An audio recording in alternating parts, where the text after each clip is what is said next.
Hello, I'm the Guitar Geek, and this is the DSL-1 from Marshall. Ignore its tiny size, this is a real valve amp from Marshall. It's got two channels, foot switchable, the classic gain and the ultra gain. Also has a tone shift on the EQ section, which is treble, middle and bass. The tone shift works as kind of like a mid scoop, and a digital reverb, also the all-important red Marshall button on a gold plate. On top we've got the carrying handle, which is nice and strong. The cab itself is thick and sturdy, and it's lightweight but reassuringly heavy. Low wattage valve amps are nothing new, but coming in at 1 watt, this is the lowest powered Marshall that you can buy, meaning that you can get that Marshall crunch at low volumes. This could well be the perfect studio amplifier, or even the perfect practice amp. Round on the back of the amp we see the more modern features. We've got a low power mode when 1 watt is simply too loud. We've got the emulated speaker out, which comes from soft tube, so it has some Marshall code DNA in there. And also the audio in for plugging in your mobile phone or MP3 player. Here is the Marshall foot switch for changing the channels, and the all-important FX loop.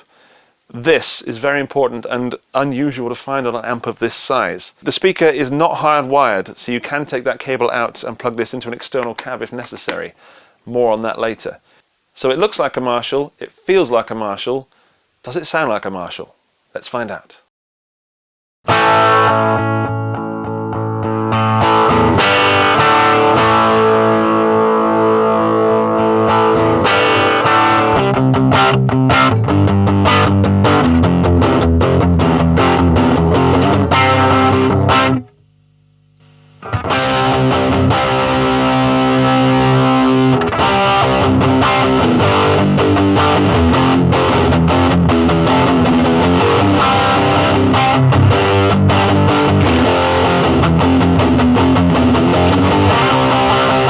I'll play the guitar now at a low volume on the classic gain channel and then bring the volume up as I play, and you can hear the amp break up, at which point it breaks up and goes from quite cleanish to very, very crunchy to extremely crunchy.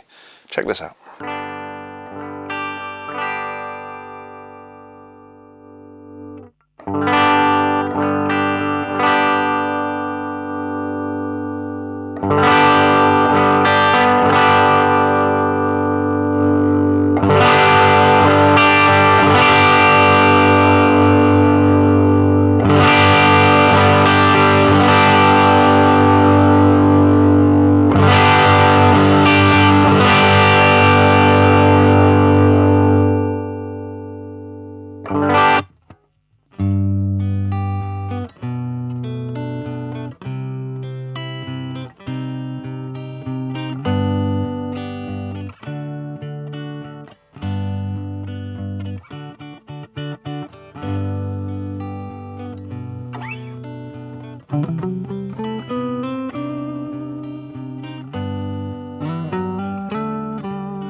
For me, the downside of the amp is really the reverb. It's digital, not a spring tank in the back or anything, but it just lets the amp down. It's very metallic and not at all pleasant to my ear.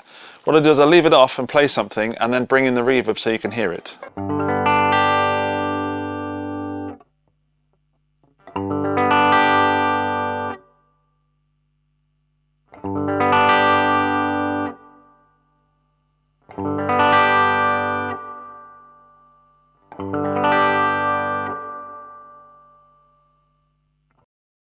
It's very definitely a hall type reverb as opposed to a spring reverb that I expect to find in this amp, and for me that's a big letdown. It's actually not that bad recorded, but it's still not good. Okay.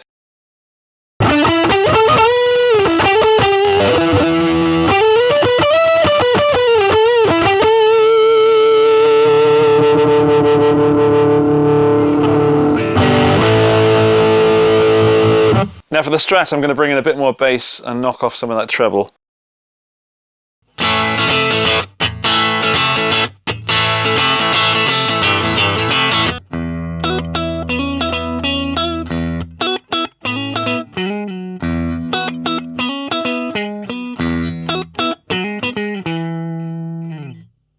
Let's take a look at the tone shift button. Now Marshall said that this scoops the mids, so let's find out what it really does. This is the tone shift out, so in normal mode. Engage the tone shift.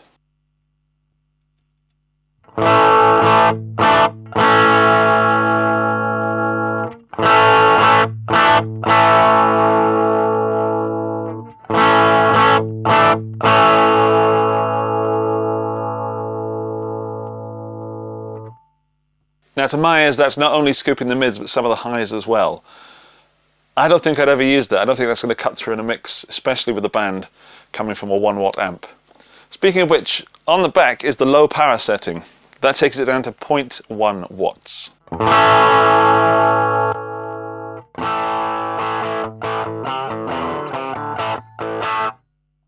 1 watt is simply too much.